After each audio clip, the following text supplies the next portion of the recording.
ሰላም ሰላም፣ እንዴት ናችሁ? ዛሬ ደግሞ በጾም ወቅት በጣም ቆንጆ አማራጭ የሚሆነንን ያለ ወተት ያለ እንቁላል በቀላሉ ቤታችን ውስጥ ባለ ነገር መስራት የምንችለውን የተቆራጭ አሰራር ይዤላችሁ መጥቻለሁ። አጭር ፈጣንና ቀለል ያለ አሰራር ነው። ሙሉ ስቴፑን በዚች አጭር ቪዲዮ ታገኛላችሁ። ተከታተሉን። ወደ አሰራሩ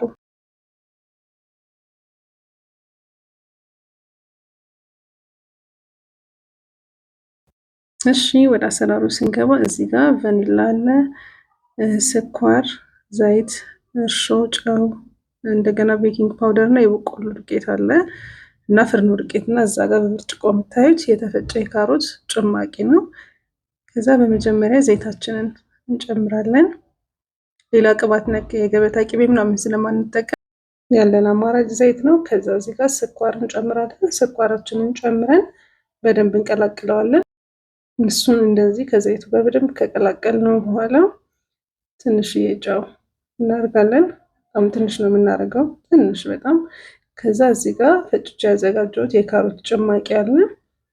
እሱን ትንሽ ጠብ እያደረኩኝ ስኳሩን ለማሟሟት ሞክራለሁ። በጣም ቀላል ነው፣ ሁላችሁም በቤታችሁ የምታገኙት ነው። በዛ ላይ በጣም ጤናማ ነው። ከዛ በየመሃሉ እየጨመርኩኝ የካሮት ጭማቂውን ጠብ እያደረኩኝ ስኳሩን አሟሟለሁ። ከዛ የበቆሎ ዱቄት ጨምራለሁ። እዚህ ጋር ቀደም የምጠቀመው የኮርን ፍሎር ምንለው የበቆሎ ዱቄት፣ ይሄ ለዳቦ የምንጠቀመው ሳይሆን ኮርን ስታርች ምንለው አለ አይደለ? እሱን ጨምራለሁ። ከዛ እዚህ ጋር ተነፍቶ የተዘጋጀ ፍርኖ ዱቄት አለ፣ ወይም ኦል ፐርፐስ ፍሎር ካላችሁ እሱንም መጠቀም ስላላችሁ፣ ብቻ ለኬክ ስትሰሩ መጠቀም ያለባችሁን ዱቄት ታውቃላችሁ፣ እሱን ትጨምራላችሁ። ከዛ እዚህ ጋር ትንሽ የቫኒላ አረጋለሁ፣ ለቴስቱ አሪፍ ነው። ከሌላችሁ የሎሚ ፍቅፋቂ ማድረግ ትችላላችሁ። አድርጌ በደንብ እሱን የኬክ ሊጥ ቴክስቸር እስከሚያመጣልኝ ድረስ በደንብ ነው ማላለው ጊዜ ወስጄ። እዚህ ጋር ያው ወተት ምናምን መጠቀም ስለማንችል ያለኝ ብቸኛው ሊጡን ማቀጥ ነው። በምንድን ነው? በዚሁ በፈጨሁት የካሮት ጭማቂ ነው። እሱን እየጨመርኩኝ በደንብ አላለዋለሁ። የኬክ ሊጥ እንደ ዳቦ ሊጥ ጠንከር ማለት ስለሌለበት እንደዚህ ቀስ እያልኩኝ በአንድ አንጨምረውም። መጠኑን እያየን የመላላት መጠኑን እያየን በደንብ አድርገን እናላለዋለን። መቅለጥ በደንብ ላላ ያለ ሊጥ መሆን አለበት። ለቻናል አዲስ ከሆናችሁ ሰብስክራይብ፣ ይሄን ቪዲዮ ላይክ እና እንዲሁም ሼር ብታደርጉለት የሚጠቀም ሰው ካለ ሼር እያደረጋችሁ ሀሳብ አስተያየታችሁን ኮሜንት ላይ እያስቀመጣችሁ ተከታተሉኝ። የተወሰነ ሰዓት ወስጄ በጣም ትንሽ የካሮት ጭማቂውን እያደረኩ አላለዋለሁ። ተከታተሉኝ።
ከዛ እንደዚህ በምታዩት መልኩ ሊጡ በደንብ ቆንጆ ሆኖ ስሙዝ ከሆነ በኋላ በደንብ የሚፈልገው አይነት እንትን ላይ ከደረሰልኝ በኋላ ልትጋግሩበት ያሰባችሁትን ፓትራ ሁልጊዜም ዘይትና ላዩ ላይ ትንሽ ዱቄት መነስነስ እንዳይረሳ እንዳይዝብን። እኔ ለዛሬ ተቆራጭ ስለሆነ የፈለግኩት እዚህ ላይ ነው የምጋግረው። ቀድሜ ሙሉ በሙሉ ዘይት አዳርሰውና ከዛ እዚህ ጋር ዱቄት ሆኖ ዱቄቱን እነሰንስበታለሁ። አልሙኒየም ፎይል መጠቀም ትችላላችሁ። እኔ ቀጥታ እዚሁ ላይ ስለመጋገር ለዛ ነው ዱቄት የነሰነስኩበት። ከዛ ሊጡን በሙሉ ያዘጋጃችሁትን ሊጥ በሙሉ መገልበጥ ነው። በጣም ቀላል ነው እንዳያችሁት ፕሮሰሱ። በጾም ሰዓትም ደግሞ ያው ተመራጭ ነው። እንቁላል የለውም፣ ወተት የለውም፣ ግን በጣም ቆንጆ የሆነ ተቆራጭ አይነት ነው። እንዲህ አድርጋችሁ ደግሞ በተለያየ ፓትራ አይነት ተጠቅማችሁ መጋገር ትችላላችሁ። ከዛ እንደዚህ ኩል ካረኩት በኋላ ፓትራውን ለኩሸው አንድ 10 ደቂቃ ቆይቶ ነበር። ከስርም ከላይም እኩል አድርጌ አስገባዋለሁ እና ሙቀቱን እየተቆጣጠራችሁ ከተወሰነ ሰከንድ በኋላ መጥቼ ሳየው ከተወሰነ ደቂቃ በኋላ ሶሪ እንደዚህ ቀላ ብሎ ነበረ እና በቅቶታል፣ በስሏል። ስለዚህ አሁን ወደ ማውጣት እንሄዳለን። እንዳያችሁት በጣም ቀላል ፈጣን፣ በዛ ላይ ደግሞ ሰርታችሁ ትሞክሩት በጣም ጣፋጭ መሆኑን እናንተም ትመሰክራላችሁ። እዛ ፓትራይን እንዳይዝ አድርጌ ካላቀቅኩት በኋላ በዚህ መልኩ ግልብጥ አድርገዋለሁ። ልጆች በጣም ነው የሚወዱት፣ ለአዋቂም ቢሆን በጣም አሪፍ ነው። በውሃ ከምታቦኩት ይልቅ የካሮቱ ፍሌቨር ራሱ በጣም ነው ደስ የሚለው። ከዛ በዚህ መልኩ ተቆራጫችን እንግዲህ ደርሳለች።